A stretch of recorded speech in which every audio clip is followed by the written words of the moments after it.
Good morning, everyone. Now, there's quite a number of people this morning that are away sick or close contacts, etc., etc. And it reminds me of that old saying, is there a doctor in the house?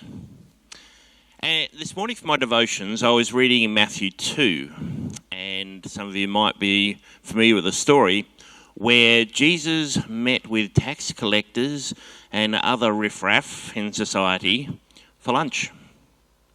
And the Pharisees didn't like it much. But Jesus said to them, it is the sick that need a doctor, not the healthy. So I just praise the Lord that the doctor came for me, and I just pray that he comes for each and every one of us.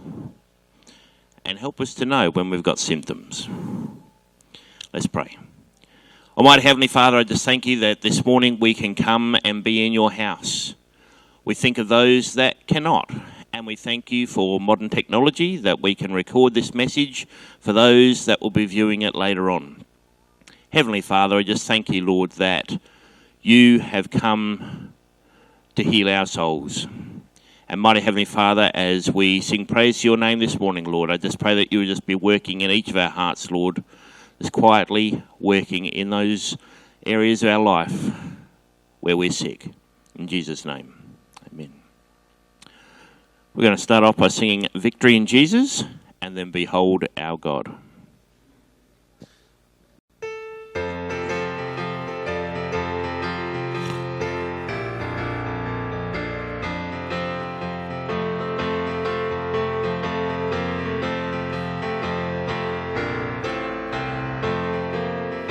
I heard an old story, how a Savior came from glory, how he gave his life on Calvary to save a wretch like me.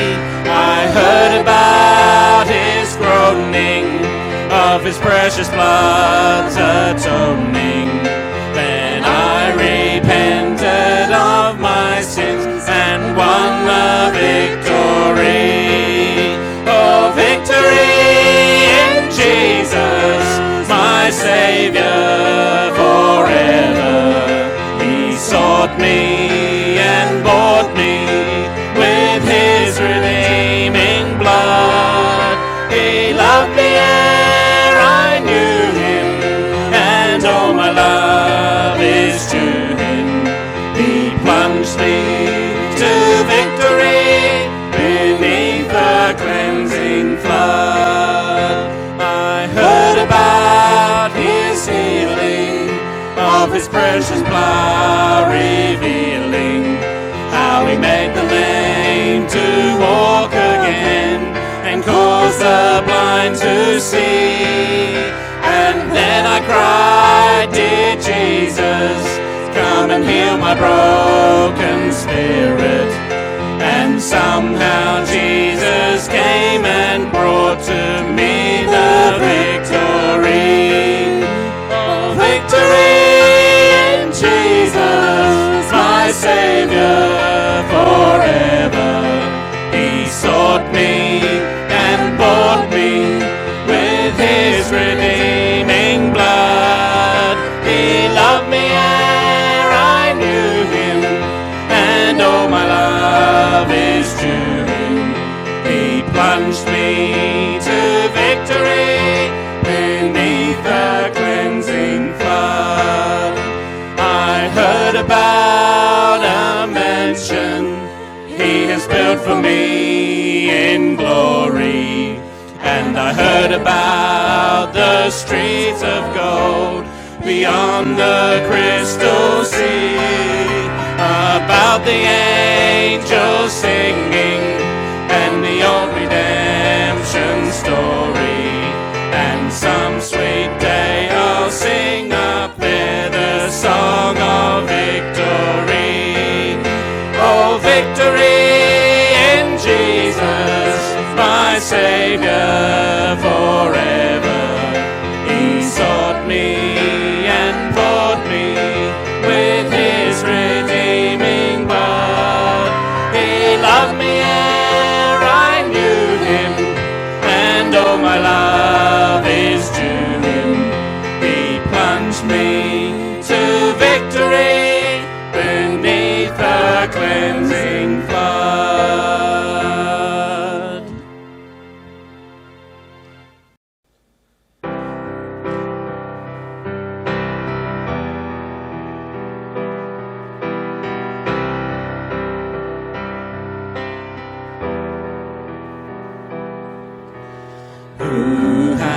has held the oceans in his hands, who has numbered every grain of sand. Kings and nations tremble at his voice. All creation rises to rejoice. Behold our God, seated on his throne. Come, let us adore him. Behold our King, nothing can compare. Come, let us adore him.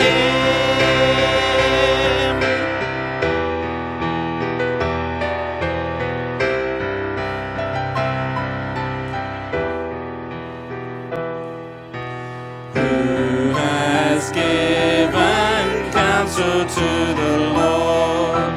Who can question any of his words? Who can teach the one who knows all things? Who can fathom all his wondrous deeds? Behold our God, seated on his throne. Come, let us adore him. Behold our King, nothing can compare. Come, let us adore him.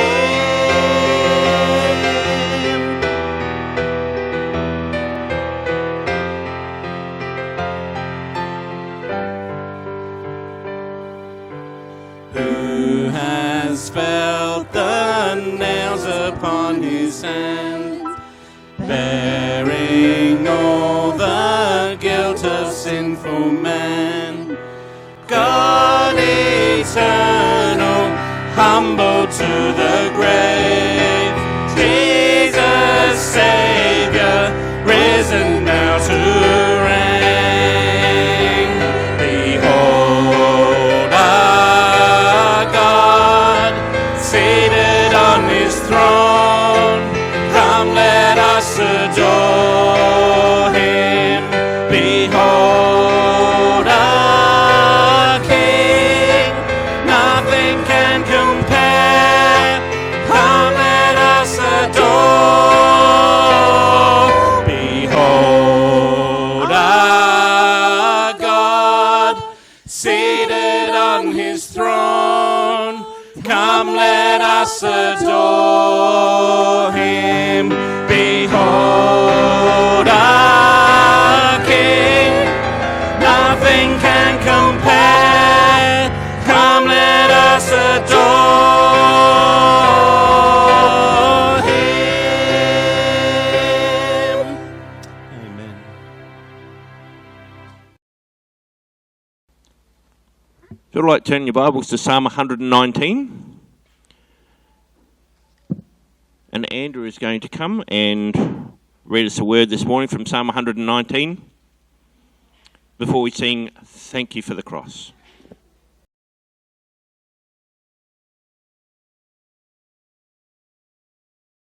Good morning, everyone. Now, this morning I'm going to read the New King James Version for Psalms 119, verses 25 to 32. My soul clings to the dust. Revive me according to your word. I have declared my ways, and you answered me. Teach me your statutes. Make me understand the way of your precepts. So shall I meditate on your wonderful works. My soul melts from the heaviness. Strengthen me according to your word. Remove from me the way of lying, and grant me your law graciously. I have chosen the way of truth. Your judgments I have laid before me. I cling to your testimonies, O Lord. Do not put me to shame. I will run the course of your commandments, for you shall enlarge my heart.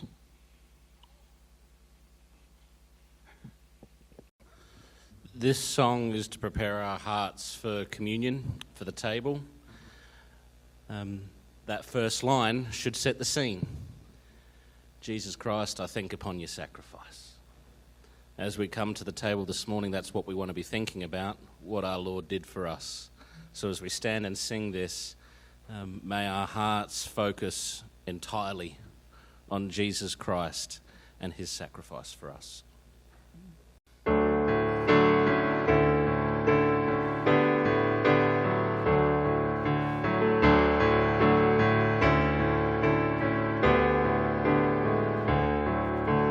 Jesus Christ, I think upon your sacrifice. You became nothing, poured out to death. Many times I've wondered at your gift of life. I'm in that place once again. I'm in that place once again.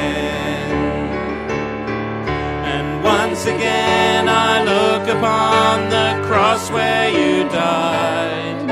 I'm humbled by your mercy and I'm broken inside. Once again I thank you. Once again I pour out my life.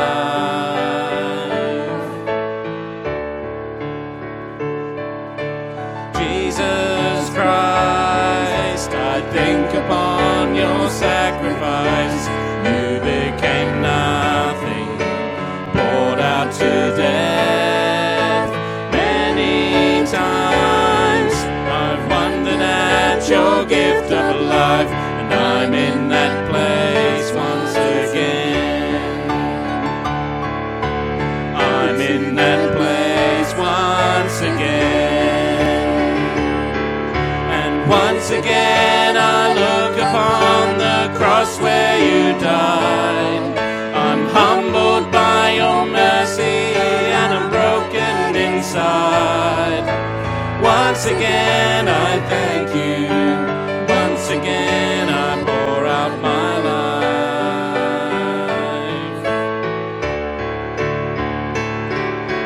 Now you are exalted to the highest place, King of the heavens, where one day I'll bow.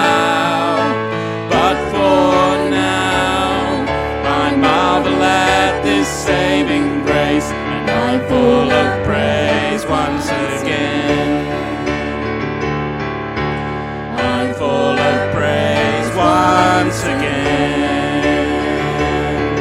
And once again I look upon the cross where you died. I'm humbled by your mercy and I'm broken inside. Once again I thank you. Once again I pour out my life.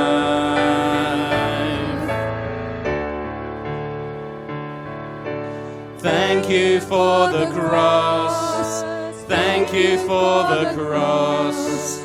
Thank you for the cross, my friend. Thank you for the cross. Thank you for the cross. Thank you for the cross, my friend. And once again I look upon the cross where you died. I'm humbled by your mercy and I'm broken inside. Once again I thank you. Once again I pour out my life.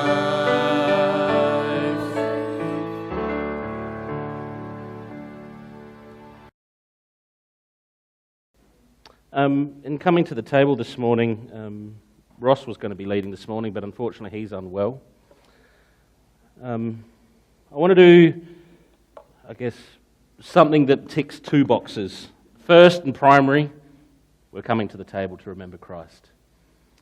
As a bit of a secondary one, I kind of want to demonstrate a little bit to all people here that lead communion in one way or another.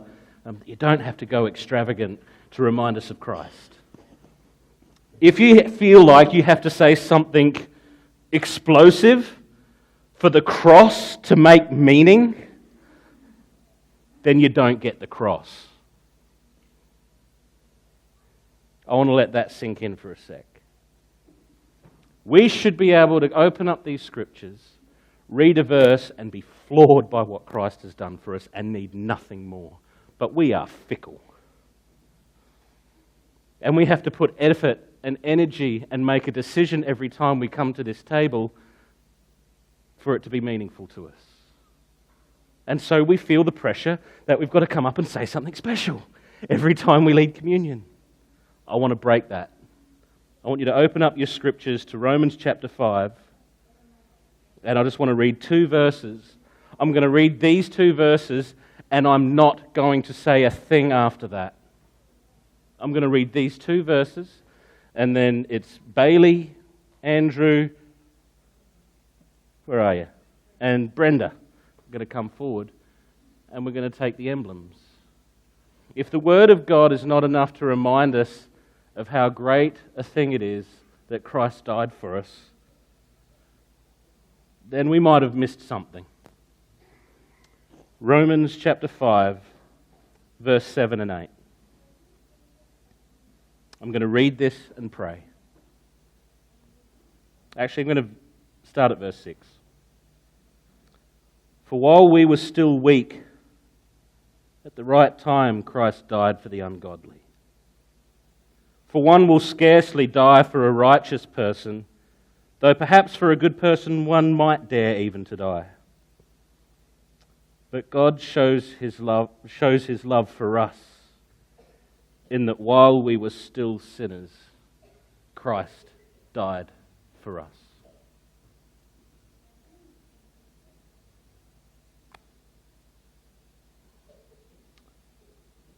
Our Father and our God, we think upon the sacrifice of your Son. He became nothing, poured out to death. As we think of the words that Paul has written in this passage, we should be floored. It's a rare thing that someone would go so far to die for a righteous person. But so great is your love for us that while in our unrighteousness, in our filth, in the depths of our sin, while we were still sinners, that's when Christ died for us. As we come to this table this morning and we take this bread that reminds us of the body of Christ that was broken for us, and this juice that reminds us of the blood that was shed for us, may we be refocused anew to see the tremendous love of our God. Behold our God seated on his throne. Let us come to the table and let us adore him because of the nails he has borne on our behalf, and praise him for the victory that we have in him because of his victory over the grave. That is the gospel, and we praise you for the good news that you have not abandoned us. In Jesus' name, amen.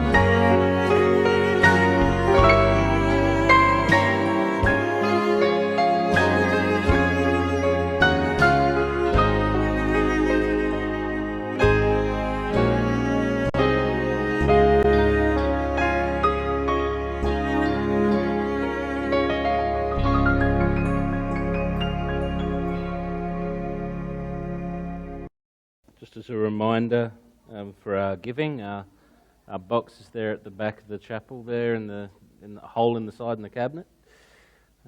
Make use of that. Otherwise, if you don't have our banking details for electronic giving, come and see myself. Ross is not here this morning, so come and see me, and I'm happy to hand those details over to you.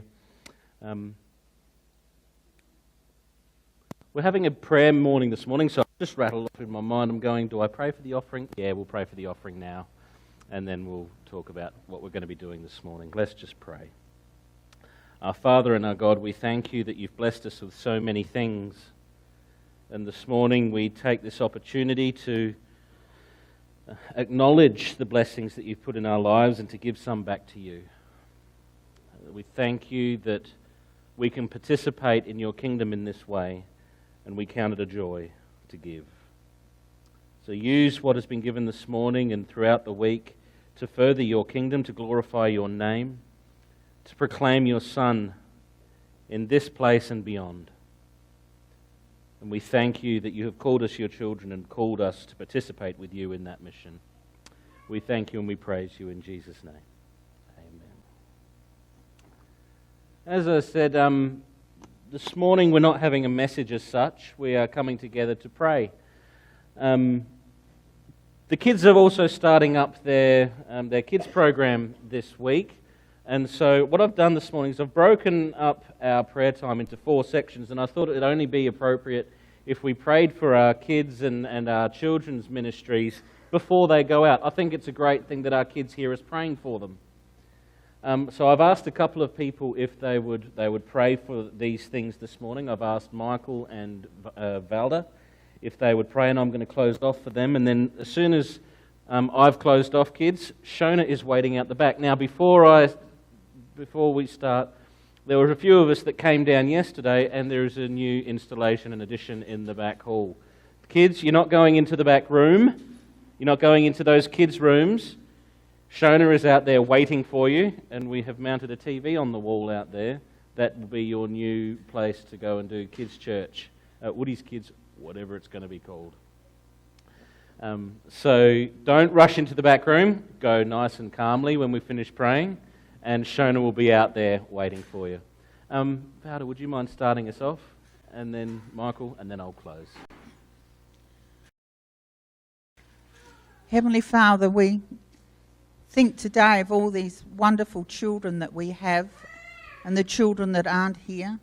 We thank you that you have given them to us as a family to help raise, to share you with them, to teach them, to give them the example of how to live a Christian life. And Father, we just ask that you would bless each one of them as they grow, as their maturity comes. Lord, may they have a desire for your word, a desire to follow you all their days. With the ups and downs of life, Lord, give them a love for your word and a love for you. And so we just praise you and thank you for each one of them. Amen. Father, we come before you to think of the sacrifice you've made for us, and I think of the sacrifice that the kids' leaders do, the preparation, the time they spend in prayer, and thinking like Valda said about your word, Lord, your life-giving word for them. We think about those who were baptized recently and be accountable with them, Father. Such a privilege to be with you today and you with us. And we think about those who are not with us, who wanted to be with the children today. Harry, thanks for Shona putting your hand up straight away. Lord, as the kids are getting prepared, wanting to get out there with Shona. Also, Lord, help us volunteer to help those who are not here too. We thank you, we bless them in Jesus' name. God, we thank you for the privilege that we have to teach children your ways, to teach them your word. And so this morning, as the kids go out to their lesson, and may their hearts be open to receive what it is the Spirit would have them hear this morning. I pray for Shona, as she's had to step in at the last minute to fill that void that Harry's left this morning. We just ask that you'd bless her and guide her as she interacts with the children, for all those helpers that are going out as well. We think of the youth that are starting up in a couple of weeks, Lord. We ask for your guidance and ask for your Spirit's leading in interacting and dealing with these young people that are yet to know you. And so we thank you for the opportunity we have to be a light into these kids' lives and touch their hearts, make them know that you are a God that loves them immensely, and use us to do that. In Jesus' name we pray. Amen. I've got a few, themes that we want to be praying for this morning. We have a number of personal needs in our community, in our church community, in our church's body, that we need to be praying for. And these are the few of the ones that are off the top of my head. I know, Mark, you've been unwell for a little while, so it's good to see you this morning. Pam, it's fantastic to see you with us here this morning. You're up on the board to pray for. But the way that I want to do this is sometimes we can feel a little bit uncomfortable praying in a large group. So we're actually going to break off into smaller groups. And it'd be great if we could sort of have maybe a couple of people come around Pam and Muriel so they don't have to move. Another couple of people come around Peter and Margaret so they don't have to move. And if we're in groups of 5 or 6, that would be fantastic, because then we can all be praying and we can all be covering these things in prayer. For those of you who know Molly, how's she been doing? Has anyone been in contact with her recently? How has Molly been doing, Pam? Do you just want to pull your mask down so we can hear you briefly while you talk?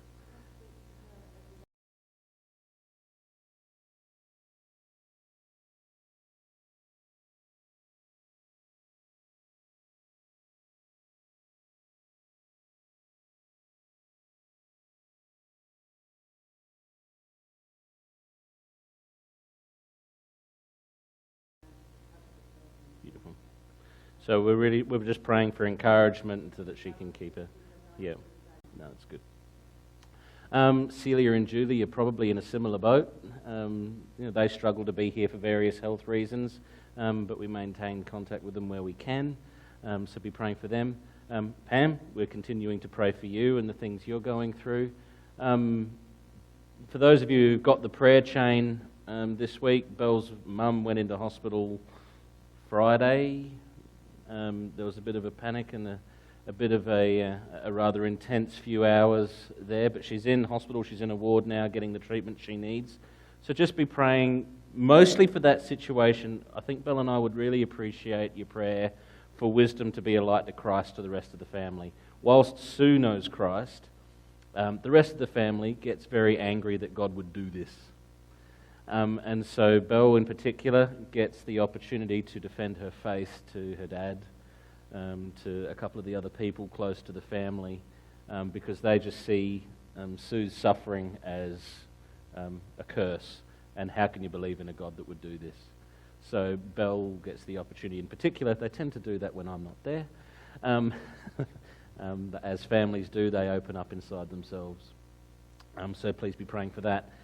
Harry, we need to be praying for him and his surgery. At the moment, he has a tentative date, which will probably be postponed again, but that date is locked in to make sure that he's at the top of the list. So with surgeries reopening, that leg surgery could be happening within the next month, and should be happening within the next month, God willing, that we don't get any more restrictions on surgeries and things like that. He's also unwell this morning. And so that's why Shona's filled in out the back to do the kids program. So we need to be praying for him.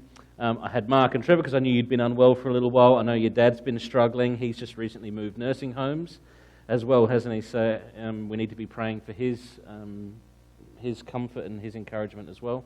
Put Jonathan and Beck up there because they're getting married in a few weeks. And that has its own stresses, so we can include the whole Dunn family in the John and Beck category there. Pray that it's a joyous time, that amidst all the stress of putting a wedding together as fast as they are, that there's still joy and happiness to be had in the process. So please be praying for that. I know the Mitten family in Sydney that we've been praying for a while had more health issues happen in the past week. One of the kids went into hospital with appendicitis. So they keep copping it as well. And Ross has been unwell as well this morning. Margaret, you said there was a nephew or a niece? that was unwell. Sorry? Did you say that he passed away this week?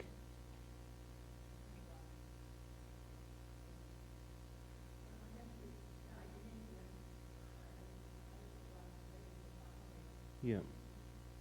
So pray for Margaret's family over in England. One of her nephews passed away this past week. So please be praying for that. I'm not going to ask for any more prayer requests because time is chewing away and we need to get to prayer. If there's something that the Lord has laid on your heart to pray for in your group, pray for it. If you're not limited to what's on the board. They are suggestions. If the Spirit leads you to pray, please pray. And I'll come back in about 5 or so minutes when we've had this time in prayer together to pray for some more things. Let's all gather together. If we can get a person or two here, a couple of people over there, and we'll all join together.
In the midst of some of those prayers, I've been hearing that we've already been praying for our leaders.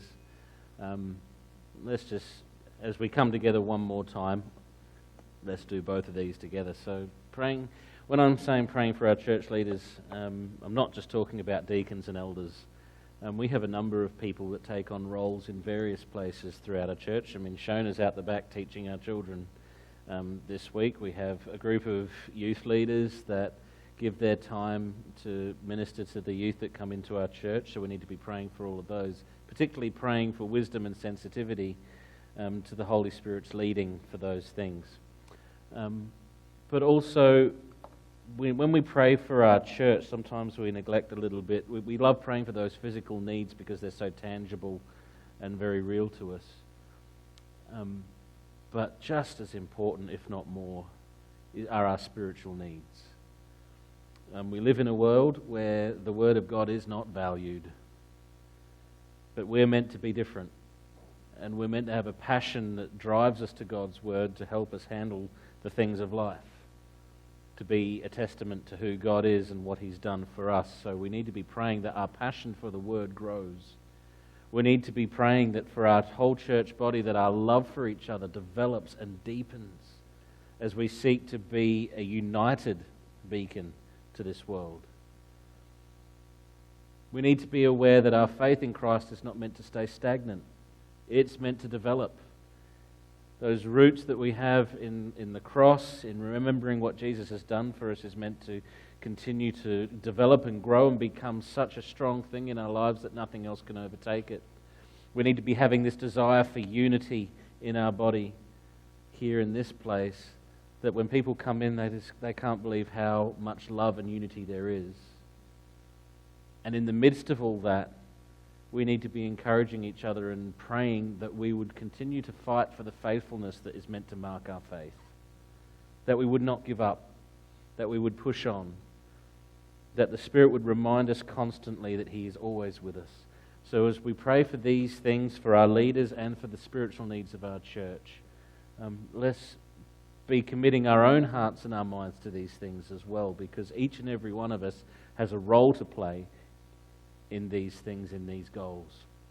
So let's go back to our groups and pray for these things, and we'll make a decision whether we finish up with a song or whether we just finish with our prayer time. We'll make that decision at the end.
Thank you for joining us in that time of prayer this morning. Ian said he just wanted to mention something briefly about the library. Do you want a microphone quickly? There's one here. Michael's got one. They've been spread out all over the place this morning. Marcy's just turning it on there. Weeks ago, Harry was trying to encourage us to read the Bible this year, and James has just mentioned it, and it touched my heart, and I've prepared a new newsletter about the library, and the trolley is full of books this week, and they're all books relating to the Bible in some form, trying to encourage you to read it, to study it, and also there are some reference books that you can borrow too to help you give some of your background. So I hope that you'll make use of the trolley, and if you do want a DVD or something else, the library is still available to you, but only 1 or 2 people at a time, please. Thank you. Well, we've got a decision. I can either close off in prayer or we can sing. What would you like to do? Pam would like to sing? We could do both. Well, all right, let's do it. Let's sing. We're going to sing Majesty, Worship His Majesty. I think it's actually, come to think of it, it's probably a good song to finish on. And then, Darren, would you mind closing us off in prayer after we've sung? Is that okay? All right, let's stand and sing Majesty.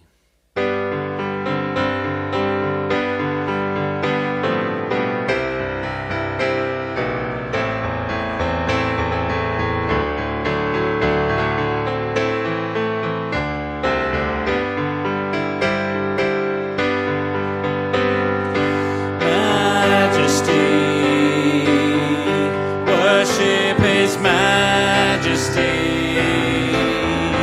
unto Jesus.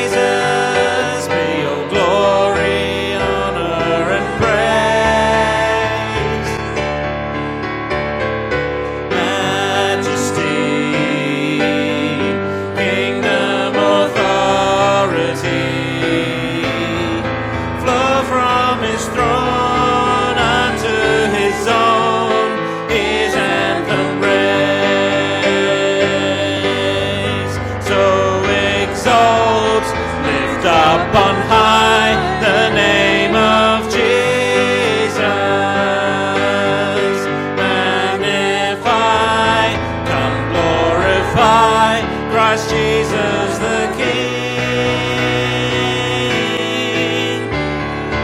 Majesty, worship His majesty. Jesus who died, now glorified, King of all kings. Majesty, worship His majesty.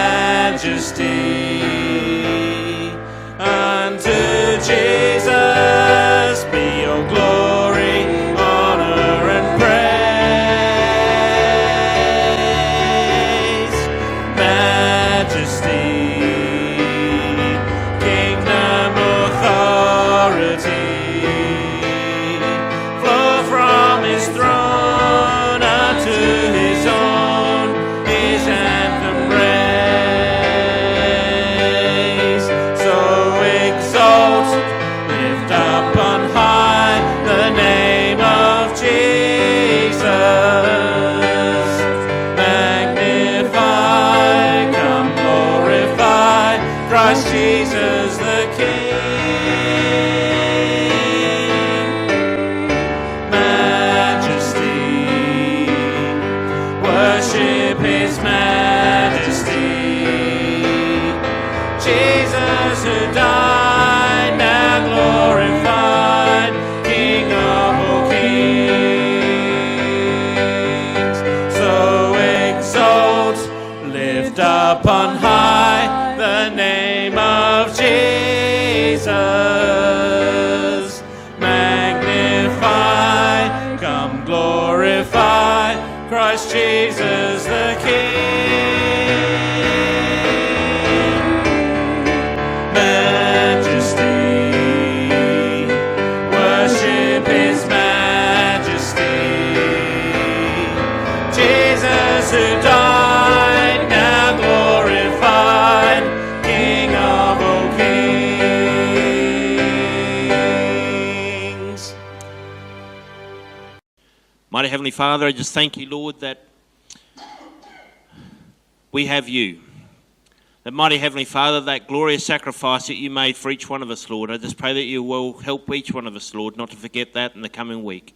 Help us, Lord, to remember that when we fall into various trials, that we can be joyful, knowing that you are testing our faith, Lord. Heavenly Father, I just pray, Lord, that we can pledge allegiance to you in and amongst the struggles of life, Lord, and to know that you have been through all these temptations before. Have your hand upon each and every one of us, Lord, this week, and help us, Lord, as we love one another, so that all men shall know that we are your disciples. In Jesus' name.